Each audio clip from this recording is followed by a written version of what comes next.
안녕하세요, 키노리입니다. 오늘은 오랜만에 게이밍 키보드를 들고 왔는데요, 술 취한 사슴 드렁큰 디어 X60HE 자석축 게이밍 키보드 모델이 되겠습니다. 지난 시간에 서스펜션으로 독특한 느낌으로 정말 좋은 인상을 받은 브랜드인데, 이번에 새롭게 출시한 X60은 어떤지 바로 한번 살펴보겠습니다. 구성품은 정말 심플한데요, USB-C 타입 케이블. 근데 USB-C 타입 케이블 퀄리티가 상당히 괜찮았고, 키캡 스위치 리무버 드렁큰 디어 X60HE 모델이 되겠습니다. 추가로 선택이 가능한 X60 퓨처 모델은 좀 더 화려한 RGB 감성을 느껴볼 수 있는 모델이 되겠습니다. 전체적인 느낌은 풀 알루미늄으로 제작되어 있는 단순한 하우징에 독특한 합판 디자인이 눈길을 끄는데, 합판 디자인 느낌이 앵그리 미아오 인피니티 게이밍 마우스 디자인과 좀 흡사한 느낌? 게이밍 키보드에 제가 딱히 감흥이 없는 편이긴 한데 디자인이 상당히 마음에 들었습니다. 특히 이 합판 디자인을 살펴보시면 알루미늄 마감이 고급스럽게 잘 연출되어 있는 모습이고요, 드렁큰 디어 로고도 참 세련되게 잘 표현해 주었습니다. 하지만 아쉬운 점은 역시나 우시프트 1U라는 점은, 이게 요즘 60배열 게이밍 키보드를 제작하는 회사들이 중국에서 아마 이 방식이 유행하는 것 같기도 하거든요. 최근에 제가 리뷰한 멜레트릭스 줌 64도 1U 시프트를 적용하기도 했으니까요.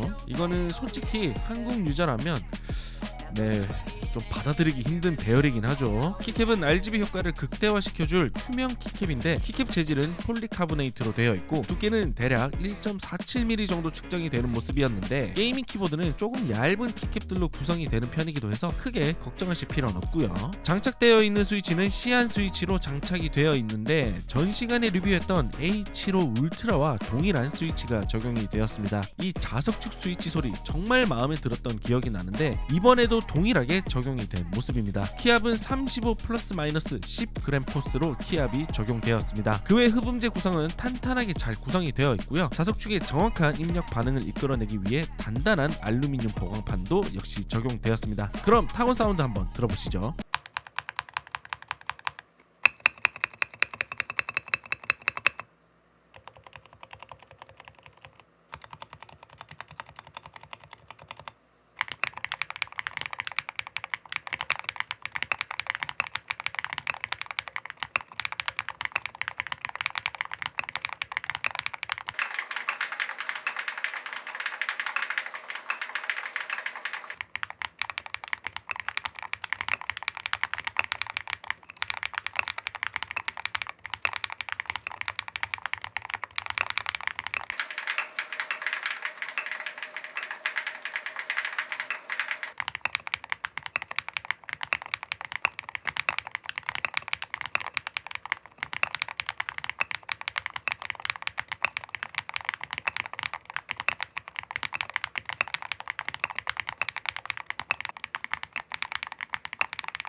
확실히 타건을 해보니 제가 정말 칭찬했던 A75 울트라 모델보다는 조금은 심심한 느낌? 스위치 사운드는 괜찮았지만 개인적으로 조금 아쉬운 느낌이었습니다. 하지만 단단한 타건감과 기존의 차가운 타이핑 사운드를 들을 수 있었던 자석축 대비 포슬포슬하면서 나름 부드러운 타건감을 느낄 수 있었고요, 스테빌라이저도 시원하게 잘 잡혀 있었습니다. 확실히 자석축 스위치가 기기식 키보드보다 조금 떨어지는 건 사실이지만, 이 제품에서는 한 단계 더 발전한 느낌이랄까요? 다만 앞에도 말씀드렸지만 1U 시프트가 한국 유저가 적응하기에는 쉬운 부분이 아니라는 걸 다시 한번 제가 타고 나면서 느낄 수 있었습니다. 이건 아무래도 한국에서는 우시프트 비율이 상당히 높다 보니 이 부분은 어쩔 수 없는 것 같습니다. 강제로 적응을 할 수밖에 없는 부분이기도 하죠. 그것 빼고는 전체적인 타건감은 단단하면서 수준 높은 스위치 사운드를 들려주었습니다. 역시 래피드 트리거는 소프트웨어와 기능이 중요하죠. 간편하게 웹 소프트웨어를 접속하시면 되는데요, 드렁큰 디어는 한글화 세팅도 잘 되어 있기 때문에 아주 편하게 세팅이 가능했습니다. 초기 세팅은 기본 모드로 되어 있는데, 게이밍 키보드니까 게이밍 키보드로 변경을 하고요, 메인 화면에는 간단하게 키매핑을 할 수 있고, 성능 카테고리에 들어가시면 래피드 트리거 세팅할 수 있는 모습이 보입니다. 가장 중요한 보정 시작이라는 메뉴가 보이는데, 캘리브레이션 작업입니다. 캘리브레이션은 간단하게 설명드리면 오차 없이 정확하게 작동하도록 0점을 조절하는 작업이니 반드시 먼저 해주시는 게 좋습니다. 초기 자석축은 스위치 하나하나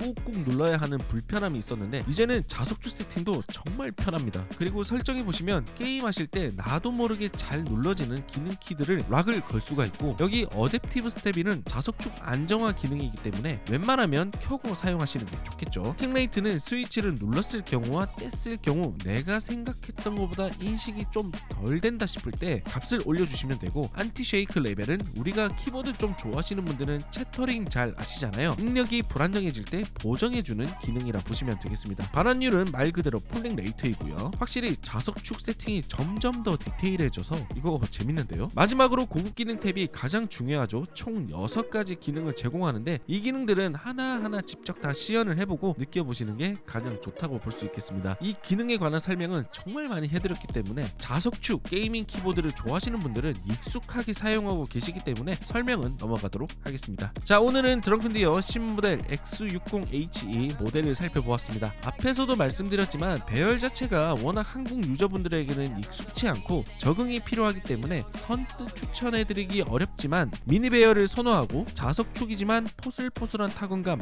완성도 높은 웹 소프트웨어와 좋은 게이밍 키보드를 찾으신다면 합리적인 가격에 충분히 좋은 키보드라는 생각이 들었습니다. 가격은 99.99달러, 환율 기준 1460원 기준으로 14만원에 구매가 가능하겠습니다. 단 인류 시프트가 싫다 하시는 분들은 추천해드리기 어렵고요. 저도 최근에 이런 배열이 자주 나와서 좀 당황스럽긴 한데 저 역시 꾸준히 사용하면서 적응을 해 나가고 있는 중이긴 해서요. 앞으로 드렁큰디어가 어떤 제품을 또 출시할지 기대하면서 오늘 리뷰는 여기서 마치도록 하겠습니다. 키노리 채널 구독하시면 영상을 제작하는 데 큰 힘이 되니까요. 앞으로도 많은 응원 부탁드리겠습니다.